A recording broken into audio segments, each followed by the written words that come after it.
It's time to rank the difficulty of 8 bosses in Streets of Rage 2, with 1 being the easiest and 8 being the hardest. Let's begin! Barbin is the bartending boss of level 1. He has a reasonably good moveset. He's able to straight out block you, throw you, and worst of all, he has a lightning fast punch and kick. That being said, even with his kit, he's just not that devastating.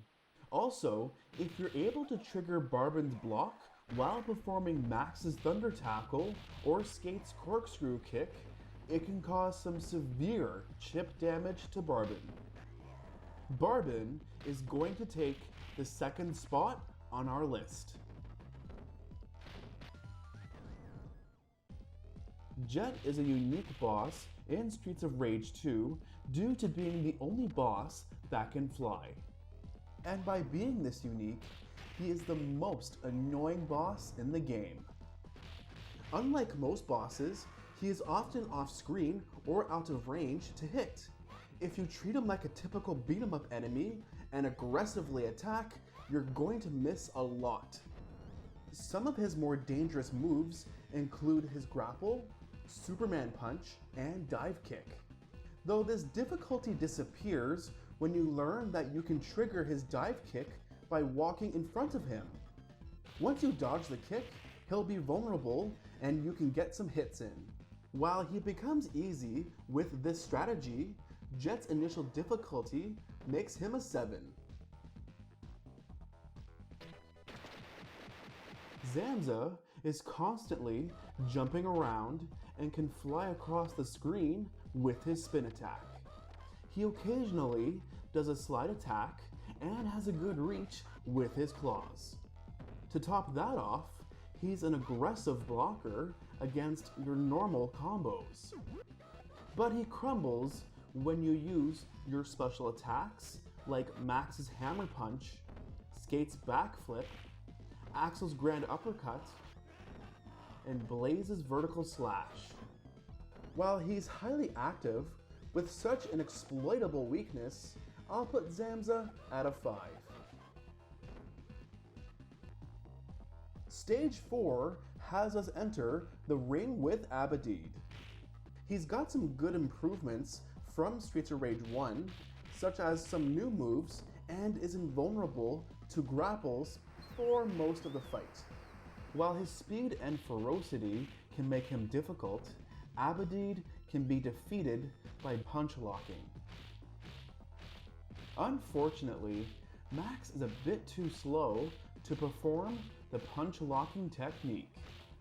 What Max can do is switch between the top and bottom of the stage after every action he or Abedid performs. It's a solid strategy for Max. Being able to execute that punch locking technique on Abedid brings him down to a 3.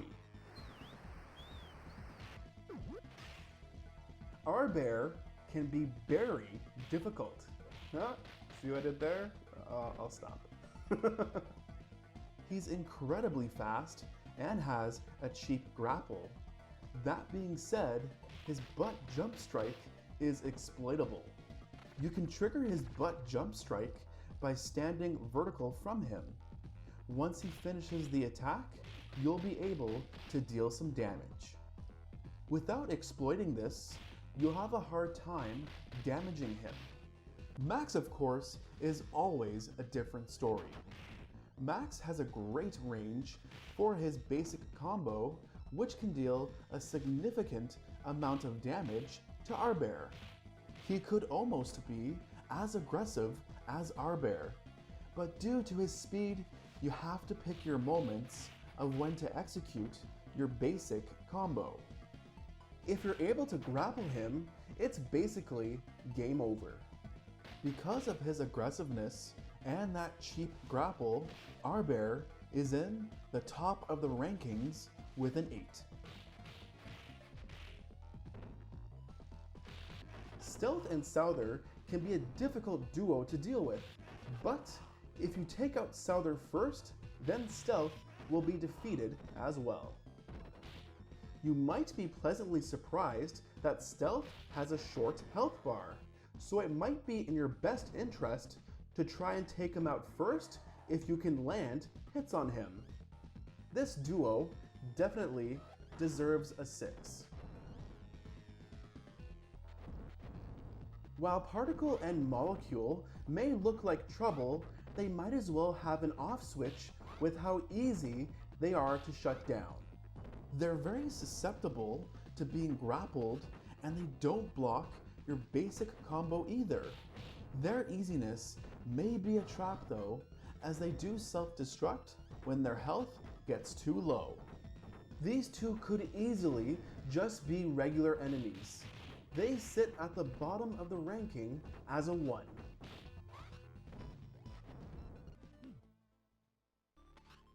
Mr. X and Shiva aren't as tough as you think.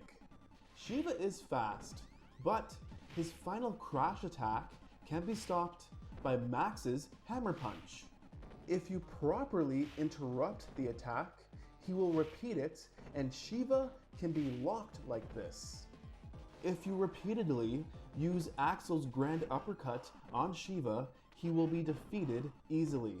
It's definitely one of the most powerful moves in the game. Skate can easily grapple Shiva after every action he does.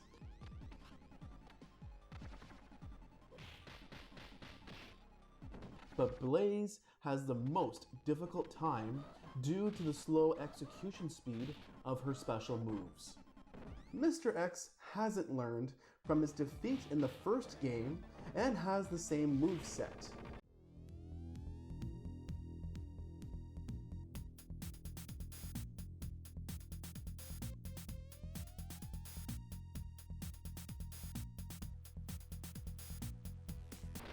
Try and get him to stick to one side, and after he shoots, you can get in some free hits.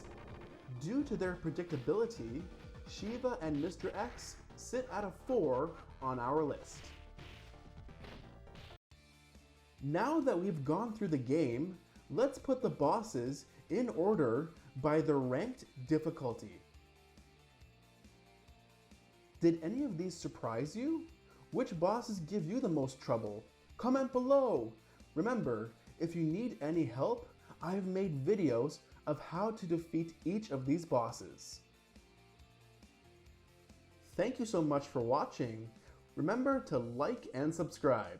I'm Rob J. Thank you for entering the Nova, and I'll see you next time. Take care.